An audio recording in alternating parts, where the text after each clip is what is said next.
Hey, Kyle Querec here, and today we have the associate conductor and keyboardist of Cirque du Soleil's Ka in Las Vegas. He's a composer, he's a producer. The best way I can describe him, he's a musical force of nature. He's Mark Owen, and it's today on Music Minded. Gamma.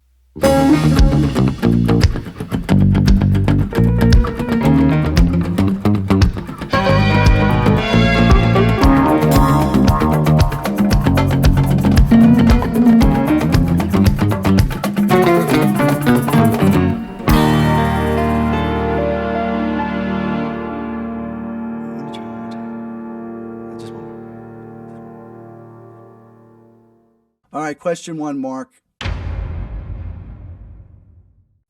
Do you have a first memory of something very impactful, whether it was a person, a piece of music, a moment?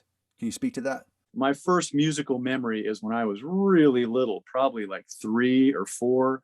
My father was a church organist. He got his master's from Union Theological Seminary in New York. And he worked as a church organist. And he took me with him to work one day.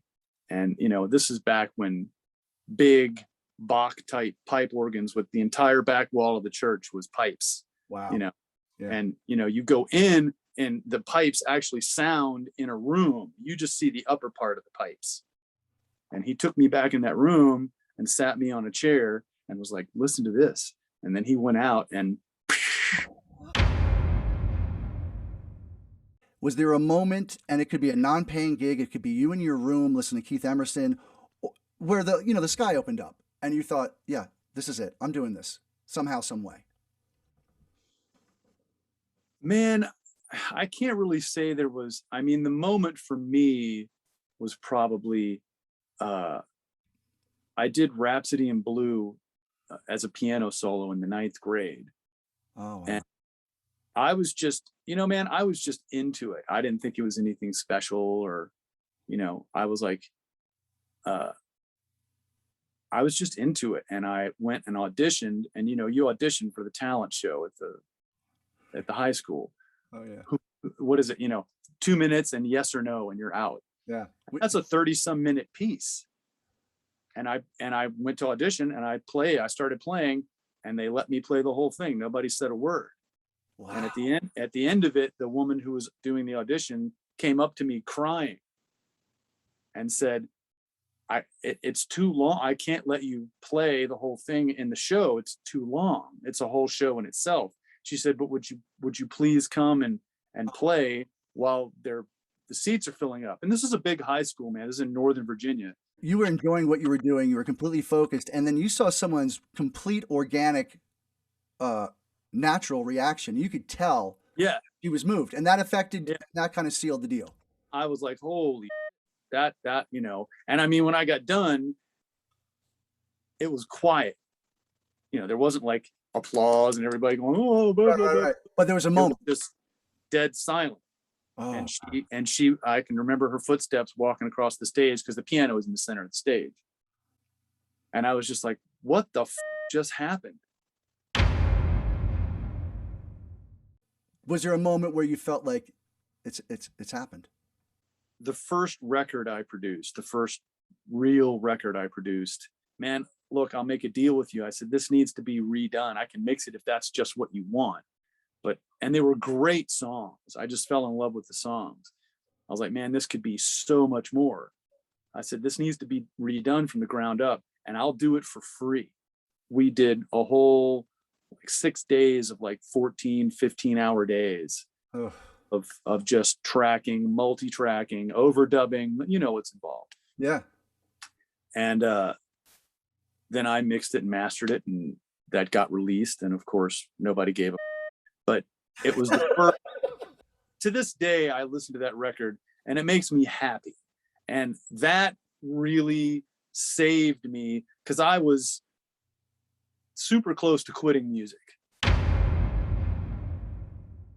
Now this is the fun one. You got to give me a hell gig, man. 2 to choose from, Only 2? I have 420. One was like a huge wake-up call at Berkeley. A teacher asked me to come. Hey, his thing was, we're going to go do a wedding, just play some standards. And I was like, okay, piano trio and a singer. Okay. So I'm like, okay, well, a singer, it's not like I got to sit there and be interesting all night. I can back up a singer. Right. And boy, was I wrong. So anyway, we get there and we're playing standards. Bride hates it. She wants to dance. But the real hell gig was, and I'm just going to give you the overview. We got sent to do a show in Beirut, Lebanon. Oh my God. And it went south pretty hard. They had all our passports.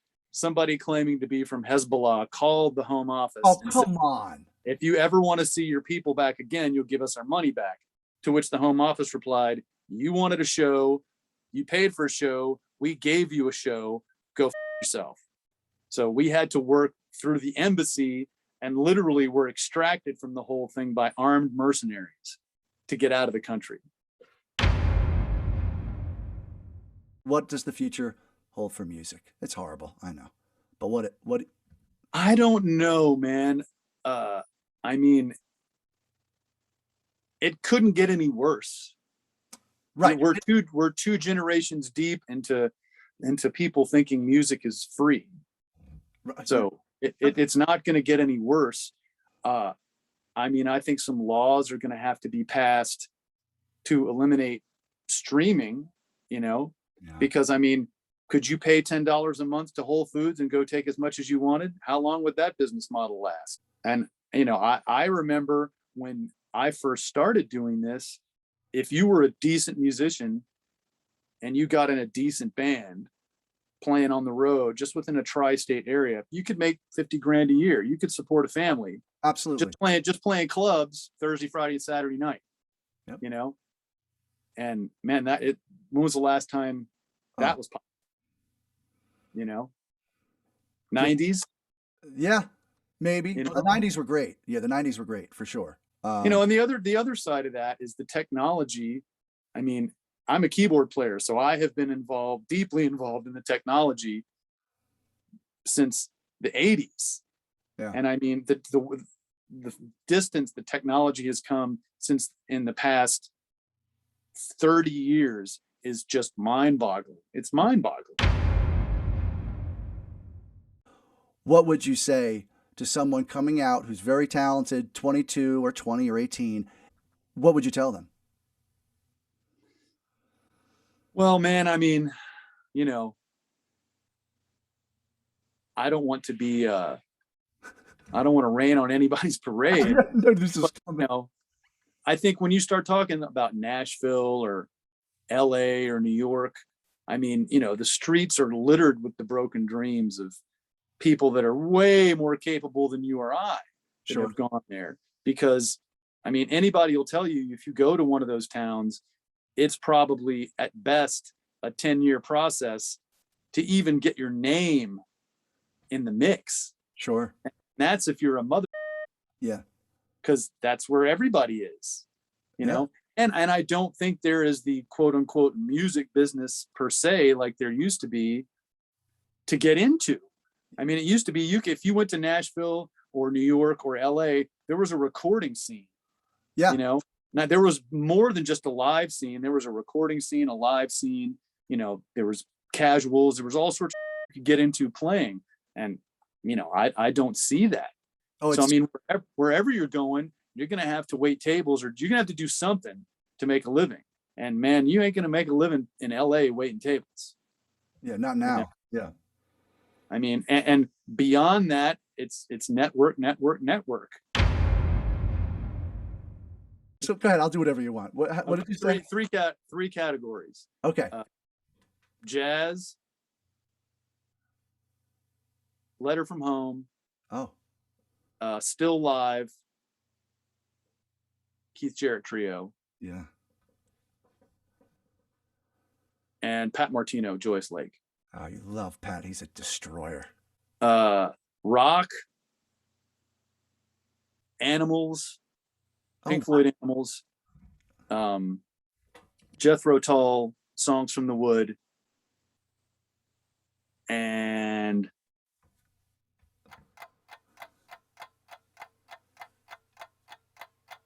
I know. I'm going to have to say Women and Children first. Really? I thought you were going to go with Zeppelin, but all right. That's a great album. Woman Children First. Excellent. Uh, Classical, man, Debussy, Grieg, and Chopin, anything they did. Little scenario. You're going to have 3 recording sessions with whomever you want on any music you want, but now the last part of the project is we're going to pick those 3 locations. They don't even have to exist right now. Just pretend there's a recording studio in Switzerland somewhere on a mountain. Where would those 3 places be to play some of the best music of your life? I'd have to say New Zealand, Key West, and somewhere in Northern Europe. Number 9. Number 9. I know you have a bunch of things going on. I'm going to talk about the album that you have coming out. Obviously, Cirque du Soleil, but tell us a little bit about what you're doing and what you're going to be doing. Well, going back to work as of October 23rd. So I'm seriously looking forward to that. It has been a long. Can you tell us what that is, what you do, and where it is? I'm the associate conductor with Ka by Cirque du Soleil in Las Vegas, and it is the biggest production on the planet. Unbelievable. It's pretty huge. There's like 80 some artists, 300 riggers and tech people while the whole thing is going on. It's I've been in this business my whole life, and we have a sound check every day. And at the end of the sound check, I take the longer route and walk through the theater just to walk through the theater. Knowing you, there's a guy manning a destroyer off the coast of Morocco right now that has less details to worry about than you being a keyboardist and associate conductor at Cirque du Soleil. I'm not even talking about E flat. I'm talking about the amount and the level of detail and stress and professionalism that you have to deal with every day. It's got to be overwhelming. I wouldn't say it's stressful, because I think the stress only comes if you're not prepared. Correct. Yeah. And if you're prepared and you're ready for it and you know what's going on, that's not to say it doesn't require you to function at a high level, because it absolutely does. I mean, you have to be on your game the entire time you're doing that. Mark Owen, what a pleasure. Cirque du Soleil in Vegas, Cryptic Cadet. And Mark, tell us about, you have a solo album coming out. Can we expect a date on that or around? I don't know. I've got to talk to, this sounds so businessy. I got to talk to the guy at the record company who's actually a friend of mine. Right. But, he told me a couple of months ago, maybe Christmas. Okay. If we're lucky. But, right. I'm not really too worried about that. My goal was to get it in the can from a mixing and mastering standpoint before I went back to work. And it looks like I'm going to make that deadline. So, I will have completed my goal, which is 2 records during this whole lockdown. So Unbelievable. And not to rub it into people that can't listen to it yet, but I will. I've listened to it in its entirety. And the only word I can think of is just overwhelming. Beautiful, impressive. I hate to say impressive, but moving. If you're a musician, if you're a composer, a player, anyone, and you want to be taken on a journey, get ready. Mark Owen, what a thrill, man. Thanks for joining. And you're too kind. I can't thank enough. No, I could keep on going, and you know it, but I'm not going to. But thanks for joining us, brother. You're welcome, man. Well, there you have it, ladies and gentlemen. He's got the brain of a professor, the guts of an outlaw. It's Mark Owen. Look for Cryptic Cadet, a great album that came out about 6 months ago. He'll have his solo album coming out hopefully by the end of this year. And of course, he's with Cirque du Soleil in Vegas. It was Mark Owen. We're thrilled to have you with us. We were thrilled to have him. I'm Kyle Querec. It's Music Minded.